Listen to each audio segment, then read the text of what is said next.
అస్సలాము అలైకుం. చాడీలు చెప్పడం. మనం తరచుగా వేరే వాళ్ళ గురించి, వాళ్ళలో ఉన్న లోపాల గురించి మూడో వ్యక్తితో మాట్లాడుతూ ఉంటాము. అంటే దాని గురించి అతన్ని ఇది చేశాడు, అలా చేశాడు, తను అలాంటోడు, ఇలాంటోడు అని చెప్పేసి మాట్లాడుతూ ఉంటాం. వాటినే మనం చాడీలు అంటాము. కానీ ఇలా చాడీలు చెప్పడం గురించి, ఒకరిని ఎక్కువగా అనుమానించడం గురించి, వేరే వాళ్ళ రహస్యాలను పరస్పరం తెలుసుకోవడానికి ప్రయత్నించడం గురించి మన వాళ్ళేంటంటే ఎవరిళ్ళలో ఏం జరుగుతుందా అని చెప్పేసి రహస్యాలను తెలుసుకోవడానికి ప్రయత్నిస్తూ ఉంటాము. అలాంటి వాటి గురించి అల్లాహ్ సుబ్హానహు వ తఆలా సూర హుజురత్ ఆయత్ నంబర్ 12లో ఇలా చెప్తున్నాడు. ఓ విశ్వాసులారా, అతిగా అనుమానించడం నుండి దూరంగా ఉండండి. ఎందుకంటే కొన్ని అనుమానాలే నిశ్చయంగా పాపాలు.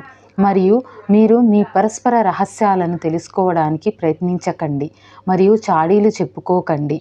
మీలో ఎవడైనా చచ్చిన తన సోదరుని మాంసం తినడానికి ఇష్టపడతాడా?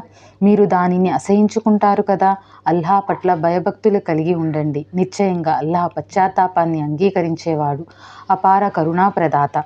చూశారు కదా, మనం చాడీలు చెప్పినా, వేరే వాళ్ళని అతిగా అనుమానించినా, లేకపోతే వేరే వాళ్ళ రహస్యాలు తెలుసుకోవడానికి ప్రయత్నించినా మనం చనిపోయిన మన సోదరుని మాంసం తిన్నట్లు.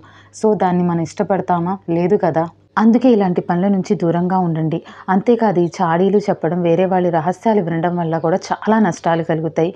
ఒకళ్ళ మనసులో ఒకళ్ళకి విభేదాలు పుడతాయి, పోట్లాటలు, గొడవలు వచ్చేస్తాయి.